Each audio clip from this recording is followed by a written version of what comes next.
Students, आज हम start कर रहे हैं वेक्टर थ्योरी। तो वेक्टर थ्योरी में हमारा लेक्चर है, उसमें हम पहला हेडिंग जो पढ़ रहे हैं कोऑर्डिनेट एक्सिस। मैं चैप्टर का नाम डाल देता हूँ वेक्टर थ्योरी। ठीक है, वेक्टर थ्योरी में हम पढ़ रहे हैं कोऑर्डिनेट एक्सिस। तो बेसिकली 2D में आप पढ़ चुके हो कि दो एक्सिस होती है एक्स एंड वाई, और वो चार पार्ट में डिवाइड होता है जिसे हम क्वाड्रेंट बोलते हैं। तो बेसिकली 3D में क्या होता है, 3D में हमारी तीन एक्सिस होती हैं एक्स, वाई और जेड। इसे बेसिक अंडरस्टैंडिंग के लिए आप ऐसे मान लो कि मान लो ये क्लासरूम के अंदर आप बैठे हो, तो हम ये जो एक्सिस है इसे हम एक्स मानेंगे, जो वर्टिकल एक्सिस है इसे हम अपना वाई एक्सिस मानेंगे, और जो इस साइड जो एक्सिस है बाहर की तरफ उसे हम जेड एक्सिस मानेंगे। और हम जिस क्वाड्रेंट में वो सॉरी जो जिस ऑक्टेंट में उसे हम फर्स्ट ऑक्टेंट बोलेंगे। तो बेसिकली मैंने बोला कि in 3D we have three axis, X X dash, Y Y dash और Z Z dash, and three plane X Y plane, Y Z plane, Z X plane. 2D में एक ही plane होता था एक्स वाई, यहाँ पे ये जो plane होगा वो होगा X Y plane. X Y plane क्यों होगा, क्योंकि इस पे एक्स एक्सिस और वाई एक्सिस लाई कर रही है। इस साइड का जो प्लेन होगा वो होगा वाई जेड प्लेन, क्योंकि वाई एक्सिस और जेड एक्सिस पर लाई कर रहा है। जो हमारा हॉरिजेंटल जो बिल्कुल ग्राउंड है वो हमारा एक्स जेड प्लेन होगा, क्योंकि इस पे ये एक्स एक्सिस और ये जेड एक्सिस। 3D को हम 2D में नहीं बना सकते हैं, इसलिए आपको अपनी अंडरस्टैंडिंग बढ़ानी पड़ेगी, सोचना पड़ेगा क्या करना है। इसके लिए मैं बता रहा हूँ, आप जिस कमरे में बैठे हो जहां भी बैठे हो उसे आप फर्स्ट ऑक्टेंट मान लो, जिसमें हमारी ये एक्सिस एक्स है, वर्टिकल वाई और हॉरिजॉन्टल में बाहर की तरफ गई है वो हमारी जेड एक्सिस है। जिधर हम बोर्ड होता है उसे हम एक्स और वाई एक्स वाई प्लेन बोलते हैं। तो आप ऐसे समझो ये हमारा एक्स एक्सिस, ये वाई एक्सिस, जेड हमारी ये बाहर की तरफ गई है। 3D में इसे 2D में 3D को 2D में रिप्रेजेंट नहीं कर सकते, फिर भी समझाने के लिए मैंने ऐसा लिया है। उम्मीद है आपको समझ में आ रहा होगा। फिर तीसरा है कि 3 axis divide space in 8 part. तो ये हमारे 8 पार्ट में डिवाइड होता है। कैसे, ये कमरा मान लो ये हमारा फर्स्ट क्वाड्रेंट है, तो इसकी जो इस साइड जो दूसरा रूम होगा वो हमारा सेकंड क्वाड्रेंट होगा, और उसकी जो नीचे रूम होगा वो थर्ड होगा, और इधर होगा वो फोर्थ होगा। जैसे 2D में जब हम एक्स और वाई में बात करते हैं तो ये हमारा फर्स्ट होता है, इसकी जो इस साइड होता है वो सेकंड, उसके जो नीचे होगा थर्ड, और जो हमारे नीचे होगा वो फोर्थ। तो ये तो हो गए चार। लेकिन ये 3D भी है, जहाँ जेड एक्सिस पॉजिटिव है तो इसके अपोजिट जेड एक्सिस नेगेटिव होगी। तो जो इसके बिल्कुल पीछे वाला रूम है वो हमारा हो गया फिफ्थ क्वाड्रेंट, उसके इस साइड वाला 6, उसके नीचे 7 और इसके नीचे 8। ठीक है, इसे आपको ओरली समझना पड़ेगा, इसे मैं 3D में नहीं दिखा सकता आपको, बस जैसे ट्राई कर सकता हूँ कि शायद आपको समझ में आ जाए, और आई होप कि मैं आपको ये एक्सप्लेन कर पाऊँ।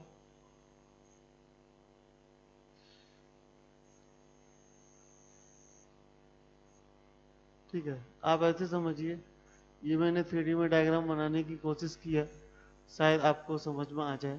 तो आप ऐसे समझिए कि ये मेरा वर्टिकल लाइन है, इधर मैंने एक ऐसे लगाया हुआ और एक ऐसे। तो जो ऊपर का ये होगा वो फर्स्ट क्वाड्रेंट, इसके पीछे सेकंड, नीचे थर्ड, फोर्थ, फिफ्थ, सेकंड। इसे आप ओरली समझिए, जल्दी समझ में आएगा। 3D को मैं यहाँ 2D पे नहीं दिखा सकता हूँ, समझ में आया? और तो इसे आप समझने का ट्राई करिए। क्लियर है? तो हम देखेंगे किस क्वाड्रेंट में कौन पॉजिटिव कौन नेगेटिव।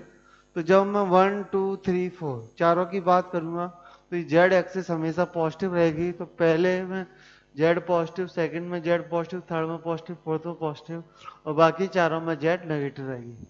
फर्स्ट क्वाड्रेंट में तीनों ही जैसे पता कि फर्स्ट में एक्स वाई पॉजिटिव होते हैं, सेकंड में आपको पता होगा एक्स नेगेटिव वाई पॉजिटिव। जब इस साइड जाएंगे तो एक्स एक्सिस के उस साइड है तो माइनस एक्स एक्सिस हो गया, वाई पॉजिटिव ही रहेगा। थर्ड क्वाड्रेंट में एक्स और वाई दोनों नेगेटिव, और फोर्थ में एक्स पॉजिटिव वाई नेगेटिव।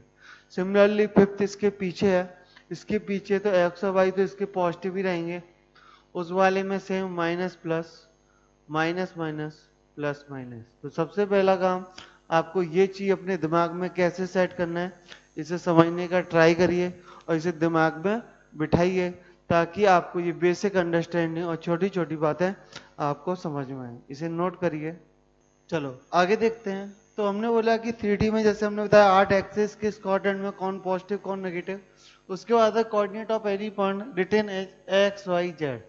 और मेरा पांचवा पॉइंट जो कि very very very very very very important है वो ये है कि अगर आपको क्वेश्चन में बोला है कि ए बी सी तीन वेक्टर हैं जो कि mutually perpendicular to each other, तीनों जो कि आपस में परपेंडिकुलर है, तो वो मानने को तो ए बी सी कुछ भी मानने से हो जाएंगे, लेकिन अगर हमें जेई में क्वेश्चन को जल्दी करना है तो एक शॉर्टकट चाहिए। तो शॉर्टकट ये है कि जब भी तुमको बोले कि तीन एक्सिस आपस में परपेंडिकुलर है, आप मान लो कि एक एक्स एक्सिस है, एक वाई है और जेड है, और जो भी आगे कहानी दी है वो उसमें पुट कर लो, आपका आंसर इससे आसानी से हो जाएगा। कोई बोलेगा सर एक्स वाई जेड ही क्यों, और भी वेक्टर पॉसिबल हैं जो कि तीनों आपस में परपेंडिकुलर है। तो बेटा यस और भी पॉसिबल है, लेकिन क्वेश्चन को जल्दी करना है, इसलिए मैंने बोला कि आप उनको X Y Z axis consider कर लो, तो आपका क्वेश्चन है वो जल्दी हो जाएगा। क्योंकि हमको जल्दी जेई में अगर हमें क्वेश्चन करना है तो जल्दी करना है, हमें इससे मतलब नहीं है कि हमने शॉर्टकट लगाया है या कंसेप्ट लगाया है, वहां अपने एक्चुअल मेथड से सॉल्व करने का कोई स्पेशल अवार्ड नहीं मिलने वाला है। तो जल्दी करना है तो आप तीनों एक्सिस को एक्स वाई जेड मान लो, इस पॉइंट को अपने दिमाग में सेट कर लो। जब भी तीन वेक्टर परपेंडिकुलर दिए जाएंगे हमको एक्स वाई जेड मानना है। वो हमेशा होते ऐसा नहीं बोल रहा हूँ, ऐसा मान के हमारे क्वेश्चन हो जाते इसलिए मैं ऐसा बोल रहा हूँ। चलो अब तक हमने 3D स्पेस में एक्स वाई जेड थोड़ा अज्यूम करना हमने देखा, तो उसके बेसिस पे मैं दो क्वेश्चन ले रहा हूँ ताकि आपको समझा पाऊं कि ये हो क्या रहा है। क्लियर है, क्योंकि 3D को अज्यूम करना बहुत जरूरी है। तो मैंने क्वेश्चन लिया है, find foot of perpendicular of 2 3 5 on X axis X Y plane Y Z plane. Clear है। तो जैसे कि मैंने बोला कि हम हमेशा इसे अपना फर्स्ट क्वाड्रेंट अज्यूम करके चलेंगे, तो आप ऐसे मान के चलिए कि ये हमारा एक्स, ये वाई और ये जेड। मार्केट में ये कोई पॉइंट अवेलेबल है, मान लो ये रहा आपका पॉइंट है 2 3 5। क्लियर है। सबसे पहले मैं एक्स वाई प्लेन पे इसका फुट ऑफ परपेंडिकुलर निकाल रहा हूं, तो ध्यान से सुनना।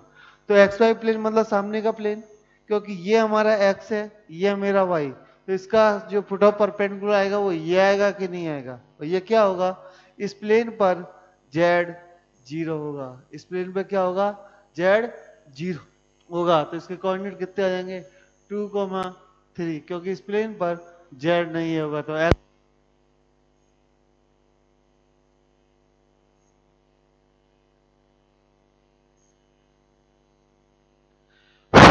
ठीक है।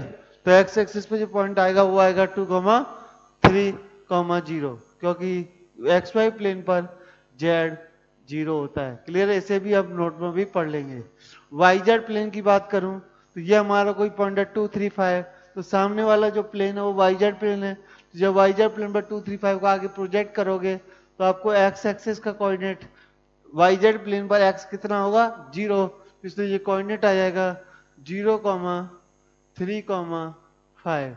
आप समझिए एक्स एक्सिस का मतलब है हमें ये पॉइंट नीचे प्रोजेक्ट करना है। जब हम इसे नीचे प्रोजेक्ट करेंगे तो आप ही बताओ क्या एक्स एक्सिस पर वाई जीरो होगा, जेड जीरो होगा, तो एक्स एक्सिस पे जो प्रोजेक्शन आएगा 2,0,0 आएगा।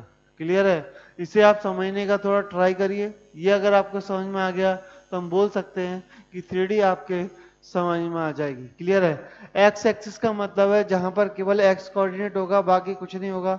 एक्स वाई प्लेन का मतलब जहां एक्स और वाई होंगे, जेड नहीं होगा। वाई जेड प्लेन का मतलब जहां वाई होगा जेड होगा, लेकिन एक्स नहीं होगा।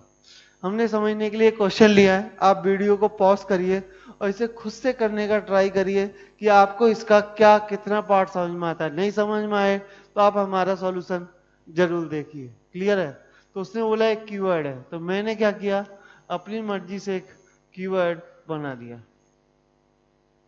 अच्छा ना लगे तो कोई बात नहीं, मान लो ऐसा ही हम अपना कीवर्ड लेके चल रहे हैं, तो ये मेरा कीवर्ड है। ठीक है। अब उन्होंने क्या बोला है कि कोई वर्टेक्स है, इनमें से कोई भी वर्टेक्स को 1 2 3 ले सकते हैं, नहीं, हमें ऐसा वर्टेक्स लेना है जहां से साइड पॉजिटिव एक्स में जाए, नेगेटिव वाई में जाए और जेड एक्स से। पॉजिटिव एक्स का मतलब है राइट हैंड साइड जाए, नेगेटिव वाई का मतलब है नीचे जाए, पॉजिटिव वाई का मतलब क्या होता है ऊपर की तरफ जाती, और पॉजिटिव जेड का मतलब है आगे की तरफ जाए। तो ऐसा वर्टेक्स मेरे को ये दिख रहा है ए 1 2 3। आप इसे समझने का ट्राई करिए। यहां से क्या बोला है, एज फ्रॉम दिस वर्टेक्स, तो इस फ्रॉम से जो एज है वो आप देखिए पॉजिटिव एक्स में जा रहा है, नेगेटिव वाई में जा रहा है और पॉजिटिव जेड में जा रहा है। ये समझने का ट्राई करिए। और बोला है एक्स एक्सिस के अकॉर्डिंग लेंथ कितनी है 2, वाई के अकॉर्डिंग लेंथ कितनी है 3 और जेड के अकॉर्डिंग लेंथ कितनी है 2। तो इसे आप समझने का कोशिश करिए।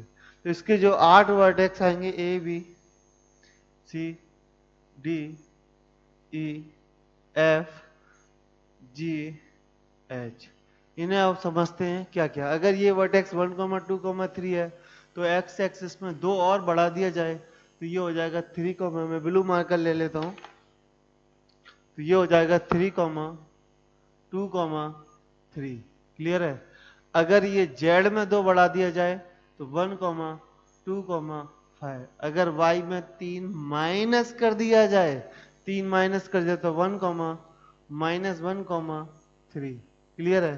फिर से y में, या देखो यहां से ऐसे समझो, या तो इसमें y में 3 माइनस कर दो या यहाँ z में 2 बढ़ा लो, बात एक ही आएगी, आंसर आएगा 1, ये हमने z में 2 बढ़ा रहे हैं -1, 5। या फिर यहां से आप 3 नीचे चले जाओ तब भी 1, -1, 5। अभी हम बेसिक अंडरस्टैंडिंग ऑफ 3D, हम ताकि ये समझ पाए कि प्लस एक्स किधर है, माइनस एक्स किधर है, वाई किधर है, माइनस वाई किधर है, जेड किधर है, ये सब समझाने के लिए हम इसको ले रहे हैं। इसमें क्या है, जेड में 2 आगे आना है, आगे आना है तो 3, 2, 5। क्लियर है। इसमें क्या है, 3 नीचे जाना है, नीचे जाना है तो 3, -1, 5। अगर सही में ना है तो ऐसे मान लो इसमें एक्स में इस पॉइंट से 2 इधर आना है, तब भी कोऑर्डिनेट यही आएंगे।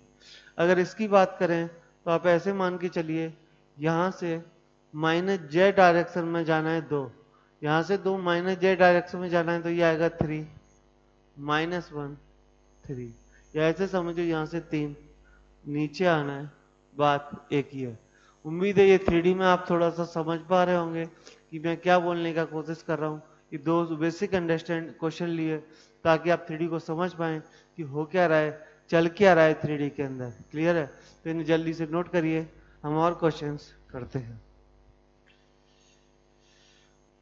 चलो अब स्टार्ट करते हैं अपनी सेकंड हेडिंग, डिस्टेंस फार्मूला। ये सब अभी 2D की तरह ही चल रहा है, बिल्कुल सिमिलर है।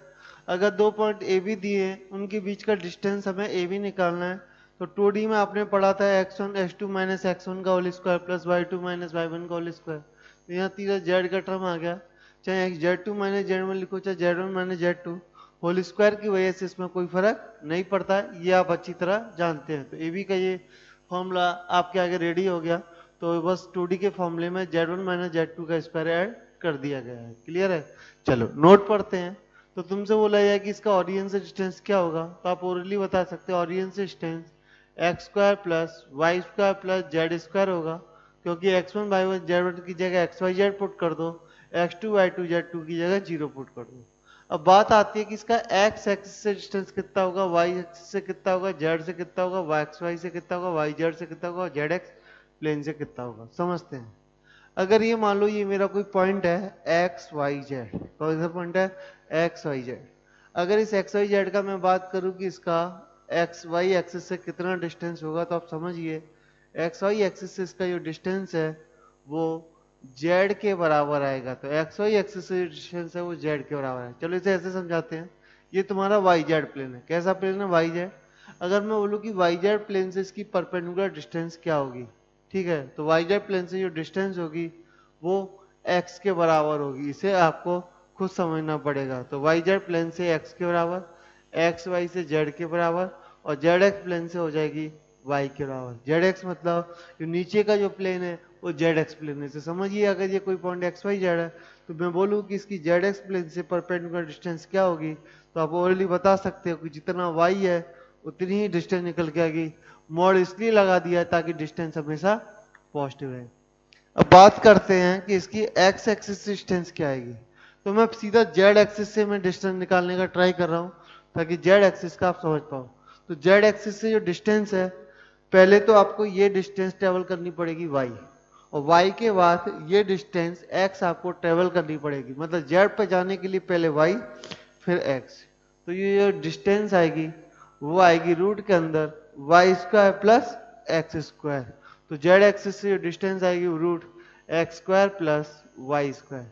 तो डिस्टेंस निकालने में शॉर्टकट ये बन गया कि यहाँ y की बात हो रही है तो x और z जिम्मेदार होंगे और x y के लिए और y और z जिम्मेदार होंगे। कैसे समझिए, ये डिस्टेंस y, ये डिस्टेंस z, तो y square plus Z square, मतलब x एक्सिस से डिस्टेंस में x का कोई काम नहीं है, y एक्सिस से डिस्टेंस में y का कोई काम नहीं है, z एक्सिस से डिस्टेंस में z का कोई काम नहीं है, एक्स वाई से डिस्टेंस में x और y का कोई काम नहीं है, वाई जेड से डिस्टेंस में y और z का कोई काम नहीं है, z और x का में z और x का कोई काम नहीं है। तो उम्मीद है ये बेसिक बातें समझ गए होंगे। ठीक है, ये डिस्टेंस के ऊपर। तो चलो इसके बेसिस पर मैंने 2 क्वेश्चन लिए हैं, अभी और भी क्वेश्चन लेने बाकी है, तो एक एक करके समझते हैं। तो पहला क्वेश्चन है कि sum of distances of X Y Z axis of any point P is 36, मतलब किसी भी पॉइंट की एक्स वाई जेड से जो डिस्टेंस का जो सम है वो 36 के बराबर है। क्लियर है? थोड़ा सा क्वेश्चन में करेक्शन करते हैं। Sum of the square of distance, तो यहाँ पर एक वर्ड और ऐड कर लेना, sum of square of distance from X Y Z axis of any point is 36, find the distance from origin. ठीक है, तो एक स्क्वायर मैंने वर्ड ऐड कर दिया है। चलो एक्स एक्सिस डिस्टेंस कितनी होती है, तो ये होती है Y square plus Z square, तो इसका स्क्वायर करेंगे तो आएगा वाई स्क्वायर प्लस जेड, तो वाई से होती है X square plus Z square और जेड से होती है X square plus Y square. ये हमने थोड़ी देर पहले ही पढ़ा है। इस कॉमन सेंस जो जो लिख रहे हैं उसे आप समझिए। मैं ब्लू मार्कर ले लेता हूँ। हाँ ठीक है, तो यहाँ से आ जाएगा 2 time X square plus Y square plus Z square बराबर 36। क्लियर है? बहुत से बच्चे इसका आंसर 6 बता देते जबकि 6 इसका आंसर नहीं है। तो यहाँ से आएगा X square plus Y square plus Z square बराबर 18 बचेगा और ये रूट के अंदर ये पूरा लिख देंगे। तो ये ओरिजिन से जो डिस्टेंस है वो मतलब ओरिजिन से डिस्टेंस मतलब ओपी रूट 18 के बराबर आएगा, 6 के बराबर नहीं आएगा। कुछ लोग बोलते हैं सीधा 36, इसका स्क्वायर रूट ले लो, 6 आंसर आ जाएगा, जो कि ऑप्शन में हमेशा अवेलेबल रहता है, जो कि 101% गलत है। क्लियर है? तो प्लीज समझिए कि डिस्टेंस कहाँ से बात कर रहा है, किसकी बात कर रहा है। तो x से डिस्टेंस में x का कोई काम नहीं, y से डिस्टेंस में y का कोई काम नहीं, z से डिस्टेंस में z का कोई काम नहीं, और एक्स वाई से जब डिस्टेंस निकाल रहे हैं तो मोड जेड आएगी जो कि परपेंडिकुलर डिस्टेंस है। अभी फुट ऑफ परपेंडिकुलर निकालते समय भी समझाया कि फुट ऑफ परपेंडिकुलर से जेड गायब हो जाएगा क्योंकि वो डिस्टेंस बताने में चला गया। चलो एक और क्वेश्चन लिया है, बोला distance of any point from Z axis, Z axis से डिस्टेंस कितनी होगी, तो वो होगी X square plus Y square is thrice the distance from X Y plane. X Y plane से डिस्टेंस कितनी होती है, बोर्ड पे लिखा हुआ है जेड के बराबर होती है। मोड़ लगाना है मोड़ लगा दो, तो यहाँ से आंसर आएगा X square plus Y square बराबर 9 जेड स्क्वायर। तो इस पॉइंट का लोकस हो गया X square plus Y square minus 9 Z square बराबर 0। उम्मीद है समझ में आ रहा होगा। इसके 1-2 क्वेश्चन और देखते हैं। तो हमने जे एडवांस लेवल का एक और प्रॉब्लम लिया है, ये सब जे एडवांस लेवल के हैं, लेकिन आपको मैं बता दूं जब भी लोकस वर्ड आता है तो 2D में भी हमने बताया था, डरने की जरूरत नहीं है, क्वेश्चन को समझने की जरूरत है। बोला find the locus of a point the sum of whose distance from one this and this is equal to 10।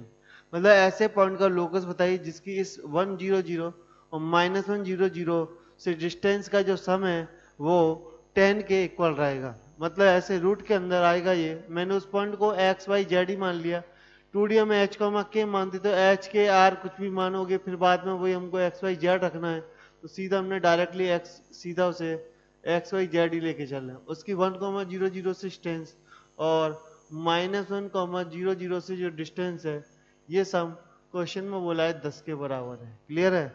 इस क्वेश्चन को कैसे करते थे, स्क्वायर ऐसे नहीं करते थे, एक को दूसरी साइड लेके जाते थे और होल स्क्वायर बहुत साइड करते थे।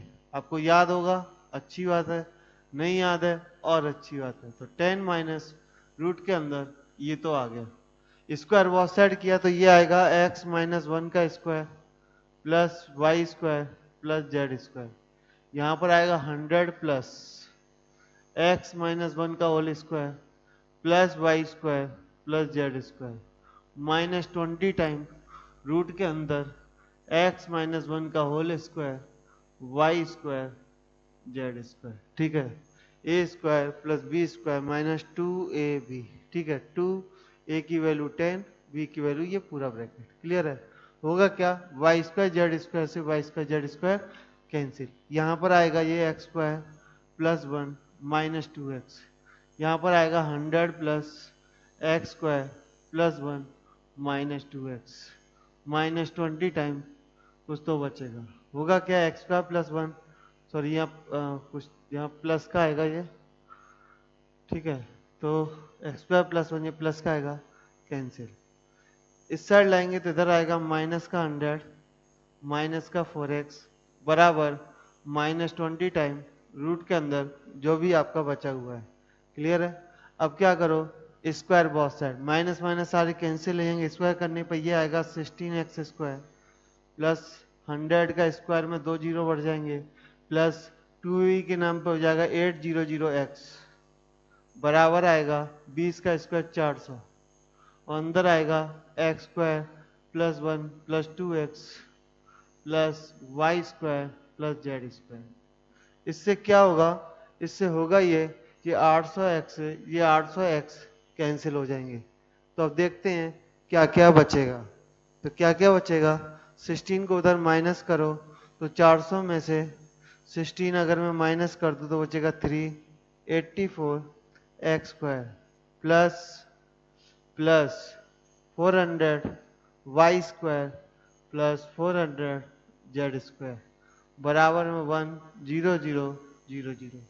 अब मैं क्या कर रहा हूं, अब मैं 16 से दोनों साइड डिवाइड कर रहा हूं, तो 16 से दोनों साइड डिवाइड करेंगे तो ये आएगा 24 X square 25 Y square plus 25 Z square.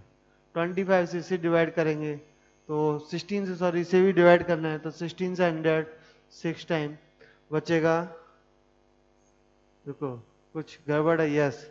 तो ये 400 और है जो माइनस होके ये बचेगा 9600, तो ये आ जाएगा 600।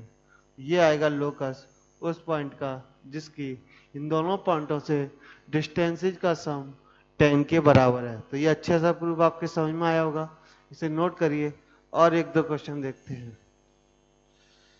चलो देखते हैं अगली हेडिंग जिसका नाम है सेक्शन फॉर्मूला। तो देखते हैं क्या है। तो ये आप ऑलरेडी वैसे पढ़ चुके हो, तो आपने देखा था ए बी, इसे एम रेशियो एन में कट करते हैं। और अगर मैंने ए के कोऑर्डिनेट को मान लो x1 y1 मान लिया, बी के कोऑर्डिनेट को x2 y2 मान लिया, तो सॉरी x1 y1 z1, हम 3D में बात कर रहे हैं, 2D में बात नहीं कर रहे हैं। तो क्या क्या होगा, तो पहली बात तो अगर सी निकालना है तो मैं आपको यहाँ 3 फॉर्मूले दे रहा हूँ, यहाँ एक फॉर्मूला नहीं हुआ। सी का मतलब हो गया m time B vector plus n time A vector divide by m plus n। पहला, अगर आपको ए वेक्टर पता है, बी वेक्टर पता है, सी वेक्टर निकालना है तो सीधा ये फॉर्मूला हो जाएगा। अगर किसी ओ के रेस्पेक्ट में बात करी जाए तो ओ सी वेक्टर बराबर हो जाएगा m time O B vector plus n time O A vector. इसकी क्या जरूरत है मैं बताता हूँ आपको, n time O A vector divide by ये हो जाएगा m प्लस n। अगर मान लो आपको सी के कोऑर्डिनेट चाहिए तो सी के जो कोऑर्डिनेट है वो क्या आएंगे, वो आएंगे m x2 plus n x1 divide by m plus n, comma m y2 plus n x1 n y1 n y1 divide by m plus n। तीसरा कोऑर्डिनेट आएगा m z2 plus n z1 divide by m plus n। सब already पढ़ चुके हो integral division क्या होता है। Similarly external में जो सी वेक्टर आएगा वो आएगा m time B vector minus n time A vector divide by m minus n। अगर आपको सिमिलरली सी के कोऑर्डिनेट चाहिए तो वो आएंगे m x2 माइनस, यहाँ पर मैंने ए के कोऑर्डिनेट को सिमिलरली वही x1 y1 z1, बी के कोऑर्डिनेट को x2 y2 z2 मान लिया और मेरे को चाहिए कोऑर्डिनेट ऑफ सी, तो mx2 minus nx1 divide by m minus n, comma m y2 minus n y1 divide by m minus n, comma ये आएगा M Z two minus N Z one divide by M minus N. Integral extend के फॉर्मूले पढ़े होंगे तो sir coordinate में पढ़े हैं, चलो ये भी समझ में आया, ये और नहीं समझ में आया। इसके बहुत सारे फायदे हैं। अगर आपको मीडियन निकालना है तो आपको साइड ए और बी पता है, उन दोनों में सीधा मिड पॉइंट फॉर्मूला से ये निकल के आ जाएगा। तो इसमें कुछ नहीं किया गया है क्योंकि आपको पता है ओ सी वैक्टर मतलब सी माइनस ओ वैक्टर, ये आप फिजिक्स में ऑलरेडी पढ़ चुके हो, क्लियर है। तो ओ सी वैक्टर का मतलब सी माइनस हो, तो सब ओ को माइनस करके रेफरेंस पॉइंट ओ से हमने डायरेक्टली फॉर्मूले लिए गए। तो ये ऑलरेडी आप जानते हो, पहले से पढ़ चुके हो, इसे नोट करिए। अब हम इनके नोट की बात करते हैं।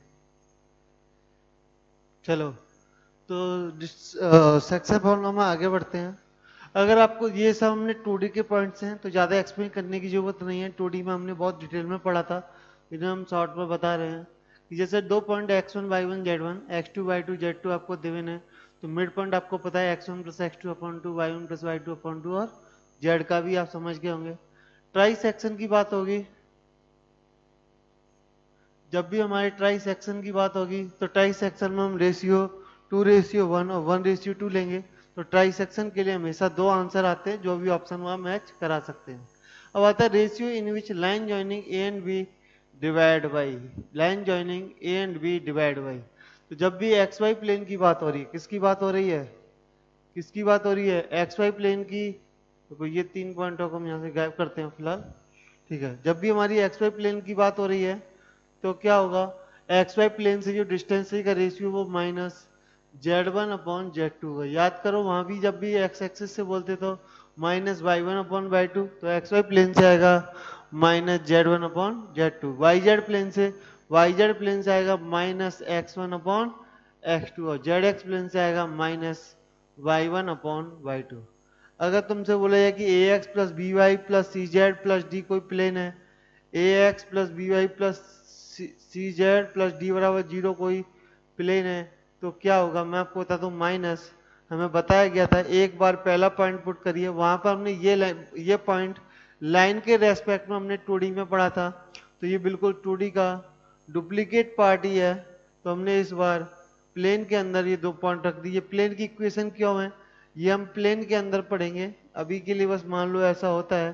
तो यहाँ से हमें दो एक प्लेन की रेस्पेक्ट में निकल के आ जाएगा, क्लियर है।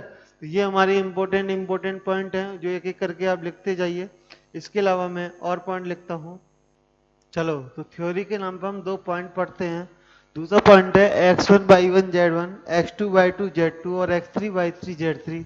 ये ट्राइंगल के अगर वर्टेक्स हैं तो सेंट्रोइड क्या होगा, तो सेंट्रोइड का फॉर्मूला जैसे 2D में होता था बिल्कुल सिमिलर तरीके से 3D में आएगा। बस एक फर्क है, क्या, समझिए, x1 x2 y2 z2 divide by 3। Similarly y1 plus y2 plus y3 divide by 3, sorry y3 z3 नहीं है y3 आएगा, और z1 plus z2 plus z3 divide by 3, ये आएगा तुम्हारा सेंटर। इन सेंटर निकालना है तो आपको ये वाली साइड की लेंथ a, ये b पॉइंट मान लो इसे, ये c पॉइंट, तो ये वाली साइड की लेंथ हो गई b और इस वाली साइड की लेंथ हो गई c।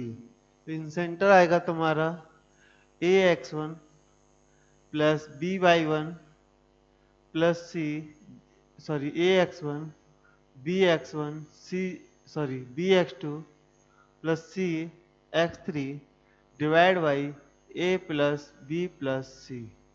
सिमिलरली यहाँ पर आएगा a y1 plus b y2 plus c y3। यहाँ पर जो x, a की जो अपोजिट में x1, b के अपोजिट में x2 और c के अपोजिट में x3, इस तरह से। तो c y3 divide by a plus b plus c comma a, ये आएगा a z1 plus b z2 plus c z3 divide by a plus b plus c, clear है। तो उम्मीद है ये बात आपको समझ में आ रही होगी। यहाँ पर एक और इम्पोर्टेंट बात बता दूं कि अगर मैं यहाँ से एंगल वाई सेक्टर निकालता हूँ d, तो जो रेशियो है B D upon D C, ये रेशियो आएगा वो A C upon A B upon A C के रेशियो में आएगा when D is angle bisector. ये प्रूफ हमने 10th में पढ़ा था एंगल बाई सेक्टर का, वहीं से हमने इन सेंटर का फॉर्मूला निकाला है जो कि हमने 2D में अच्छी तरह एक्सप्लेन किया था। तो 3D में मेरे हिसाब से आप फॉर्मूला याद कर लोगे, ज़्यादा आसान पड़ेगा। नोट करिए।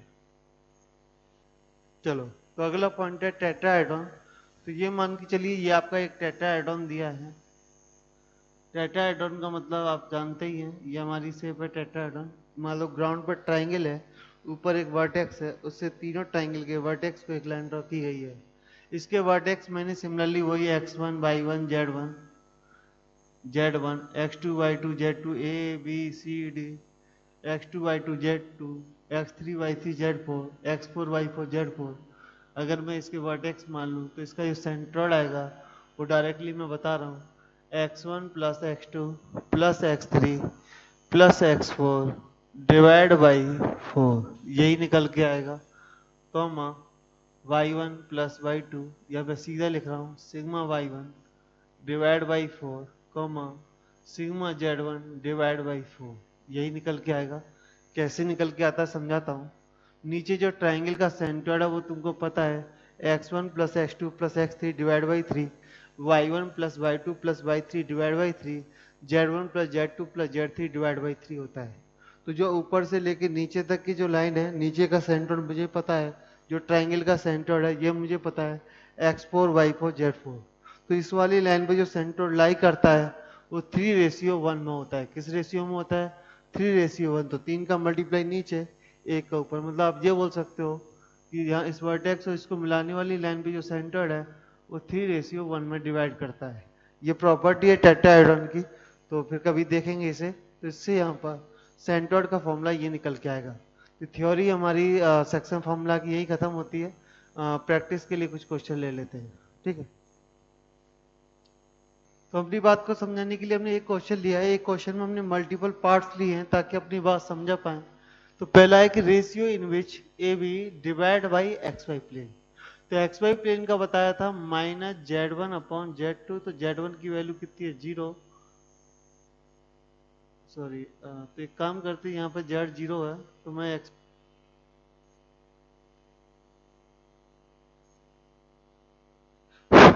yz प्लेन ले रहा हूँ। सॉरी, yz प्लेन ले रहा हूँ। तो मैंने ले लिया yz प्लेन। तो बोला गया कि A B divide by yz plane. yz plane का मतलब है -x1 अपॉन x2। तो रेशियो आएगा माइनस का 1/2। -1/2 का मतलब है एक्सटर्नल डिवीजन 1:2। जेड प्लेन की बात करूँ तो जेड प्लेन का मतलब होता है y1 upon y2। BC line है तो -3, तो 3:3। तो ये आ जाएगा 1:1। ये दोनों 1:1 पर जेड प्लेन से इक्वल डिस्टेंस पर होंगे। अब बोला गया 2x plus 3y minus Z equal to 5 से ये किस रेशियो में लाई करेंगे। क्लियर है? चलो, तो इसके लिए माइनस, तो हमारा कौन सी लाइन दी है? AC। तो AC का मतलब हमें पहला पॉइंट पुट करना है। तो पहला पॉइंट पुट करना 2 प्लस 3, और यहाँ भी ये गड़बड़ हो रहा है। एक काम करो, ये 3 की जगह यहाँ 4 कर लो। तो ये हो जाएगा 2 plus 4 minus 0, sorry 2 plus -4, 2 plus -4 minus 0 minus 5 upon C point कितना 5 3, तो इसको रख दी तो 5 रखने पर 10, 3 रखने पर हो जाएगा 12 -2 -5। तो बेसिकली क्या है, प्लेन के अंदर AC में बोला है तो पहले A पॉइंट पुट करो फिर C पॉइंट पुट करो। तो यहाँ से आंसर कितना आएगा? आंसर आएगा -2 -4 -5। तो बेसिकली ये हो जाएगा -9/7 रेशियो 15। ठीक है, कैलकुलेशन मिस्टेक को तो आप देख लेना। ये आ जाएगा 7:15। जहाँ तक सेंटर्ड की बात है तो तुमको बताया था तीनों x का सम डिवाइड बाई 3। तो तीनों x का सम करो 1 प्लस 2 प्लस 5। तो 1 प्लस 2 3 3 5 8। तो ये आएगा 8/3, -1 -3 तो जाएगा -1/3। 0 को छोड़ दो तो 4/3। तो सेंटर्ड आ गया 8/3 -1/3 4/3। अब बोला गया है एंगल बाई सेक्टर ऑफ ए। हमसे बोला गया है एंगल बाइसेक्टर ऑफ ए दिया है 1, -1, 0, जिसके बाद में देखेंगे ये दिया है 2, -3, 2, और ये कितना दिया, ये दिया गया है 5, 3, 2। ये डिस्टेंस निकालते हैं तो डिस्टेंस आएगी 1, 2 -1 1, -3 -1 4, मतलब 5, 5 और 4 9, तो ये डिस्टेंस आएगी 3। इस डिस्टेंस को जब निकाले तो 4 का स्क्वायर 16, 4 का स्क्वायर 16, ये डिस्टेंस आएगी 6। क्या हम ये डिस्टेंस भी निकाल सकते हैं? तो अगर मैं बोलूँ तो 3 का स्क्वायर 9, 330 सॉरी 3336, तो ये रूट में आ रही है जो कि अच्छी नहीं है, तो इसे छोड़ दीजिए। मतलब 3:6, मतलब ये इसको 1:2 में डिवाइड करेंगे। 1:2 में कैसे करेंगे वो भी बता देता हूँ। तो आपको पता 2 का मल्टीप्लाई इधर होगा और 1 का मल्टीप्लाई इधर। 2 का मल्टीप्लाई जब इधर होगा तो ये 4, 1 का इधर करेंगे तो 5, ये हो गया 9, 9 को 3 से डिवाइड करिए तो ये आएगा 3। ठीक है, सिमिलरली -3, 3, तो ये आएगा -1। ये आप निकाल लीजिए, कैसे बता देता हूँ। 3 प्लस -6, तो -6/3, -3/3 -1। सिमिलरली 2 का इसको डबल हो जाएगा 4, 6, तो ये भी रहेगा 2। तो ये पॉइंट आ गया डी पॉइंट, जो एंगल वाई सेक्टर है 3 -1 2। तो अगर आपको एंगल वाई सेक्टर एडी निकालना है, एंगल वाई सेक्टर ऑफ ए मतलब एडी, तो एडी की वैल्यू आएगी एडी बराबर, ये आपने फिजिक्स में पहले ही पढ़ रखा होगा, एडी बराबर डी माइनस ए होता है। तो डी कितना है, डी है आपका 3, -1 2, और ए वेक्टर कितना है, ए वेक्टर है आपका 1 -1 0। तो ये एडी वेक्टर ये माइनस करने पर ये आ जाएगा 2i, और माइनस प्लस ये कट जाएगा और प्लस 2k, ये निकल के आएगा 2i प्लस 2k। क्लियर है? तो इतनी बात आपको समझ में आ गई। पहले लेक्चर में भी हम यहाँ पे इतना ही कर रहे हैं। अभी हम सेक्शन फॉर्मूला के और भी क्वेश्चंस करेंगे, वो हम अगले लेक्चर में देखेंगे। ठीक है, आज के लिए इतना बहुत है। Okay, thank you.